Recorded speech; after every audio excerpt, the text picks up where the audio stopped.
Serious accusations have been leveled at a form of OCD treatment called I-CBT. Some are saying this treatment could actually be a form of reassurance. And we know, as someone with OCD, that you should never get reassurance. That would be a disaster. Now, if you are liking these videos, please be sure to like and subscribe. That'll make sure you get all OCD Space videos as soon as they come out, and it'll make sure I can continue to make them. So with that out of the way, let's get started.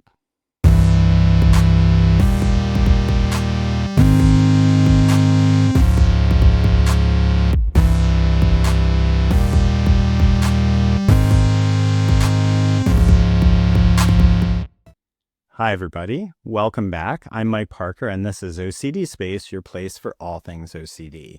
Today, we're going to address a very important question, which is, could I-CBT be used as a form of reassurance? And this is something that has come up when people encounter the treatment, and I totally get where it's coming from. Because what happens with OCD is you are basically asking yourself questions in a certain area. You might be asking yourself, what if this new mole I discovered on my skin is cancer? What if I hit someone on my way to work? What if God is mad at me for something I did recently, right? So you're exploring these questions. And then if you were to go into a therapy appointment and then you and the therapist were to attempt to answer these questions definitively, that would obviously lead to compulsive rumination. And that's because the questions that you're asking when you have OCD are questions that exist beyond your senses. You're asking questions about areas where you can't see or you can't perceive things. And so the idea of it's possible just keeps coming up. And you, if you try to answer the question, you get completely stuck in rumination. And so we would not want therapy to look like that. Now, people hear that I-CBT is a therapy that addresses what's going wrong with the thinking, and people are concerned that, oh, that sounds like that's going to lead someone to ruminating.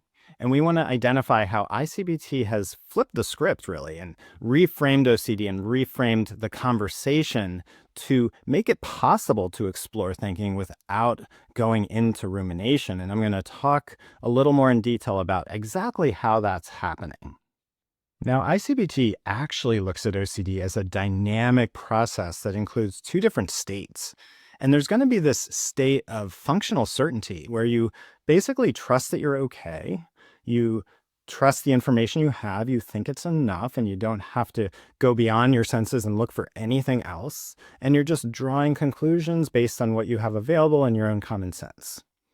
And what we're also going to see is a different state called the OCD bubble. This is when you get absorbed in a possibility that is beyond your senses. You say, what I know and what my senses are picking up is not enough here. I need to go deeper. I need to look into what I am not aware of. And that's going to take you into a place of imaginal absorption where you become convinced of a possibility that it's really happening and that it needs to be addressed in some way. And it's really important to make this distinction that even as someone with OCD, you're going to have times when you're in the bubble and times when you're out of the bubble.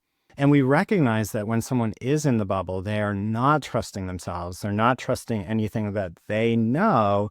And they are going to be looking for answers in a compulsive way, asking a therapist a question just so they can get their anxiety down and make the thought go away, and just so someone else can supply the information for them. And even in I-CBT, we're going to say, well, if you're in the bubble and we get this sense that you're asking me questions for reassurance, I'm going to figure out how to at least make you aware of what you're doing at this moment in time, and see what we can do about that. See if I need to give you this reassurance or if there's another way. But I-CBT is adding this awareness that you're not always in the bubble, right? There's all these possibilities out there that you're not getting absorbed in. And then in the area of your obsession, you're going to have these moments where you haven't asked the what if yet, and you were for a moment just living like you were okay. And we want to build more moments of being in that place of functional certainty where you trust the information you have and you trust your senses and you assume you're okay. And we want to interrupt and stop this process where you're saying, what if? And then going into your imagination. That's the focus of I-CBT. Now I'm going to give you a few specific explanations for how ICBT addresses thinking without leading to compulsive reassurance. And number one, we are never trying to disprove possibilities. When we say, don't go into that therapy appointment and try to answer that what if, we're saying you're asking yourself this what if. And we actually, on a just simply logical level, are unable to disprove your what if. And we want to also recognize that doesn't give your obsession any validity. It just means it's one of the infinite possibilities right now that we can't disprove. So that's really important. Now, what we are going to do is recognize the trap of reverse reasoning. And this is what's happening with the OCD bubble. You are starting with the assumption that maybe this what if scary thing is happening. And then you're taking all of the burden on yourself to disprove this possibility.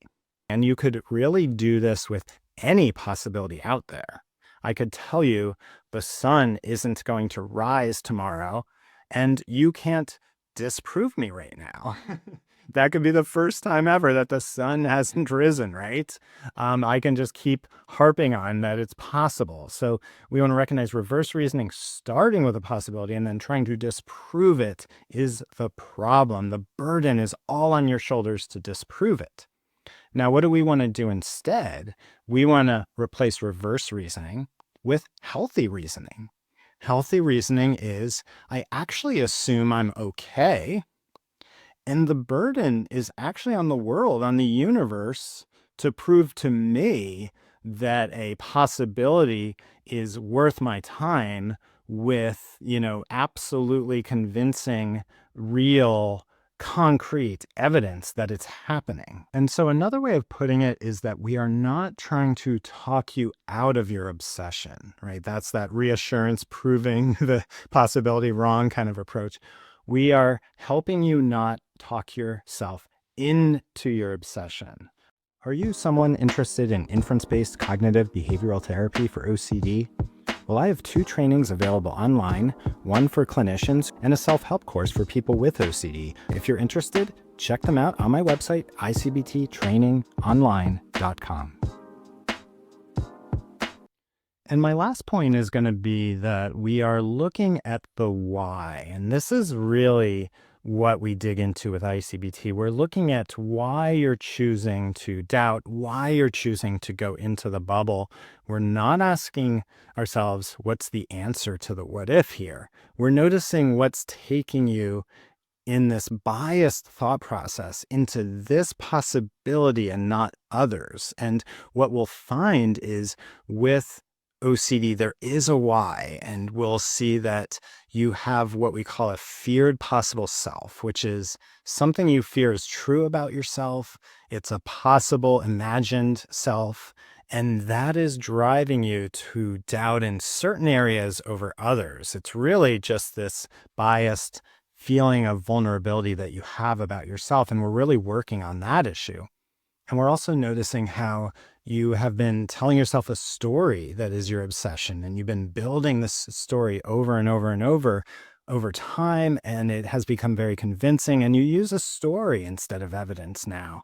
And then the other thing we look at is just some of the reasoning tricks with OCD that pull you into obsessional doubts. And that's the goal of ICBT, not to answer the what if, but to understand why you are being pulled into certain possibilities and not others, and to recognize that this biased thought process is happening in error, and we're going to correct that. So I hope this video helps to explain how ICBT is looking at things from a different angle. And when you look at things from that angle, you can actually work on the thought process that's the problem with OCD without falling back on reassurance.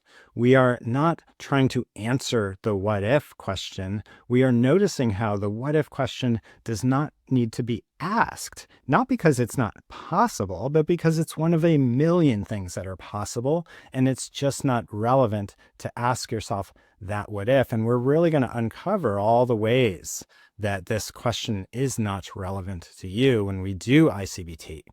So with all that said, Hope you guys take care and trust yourselves.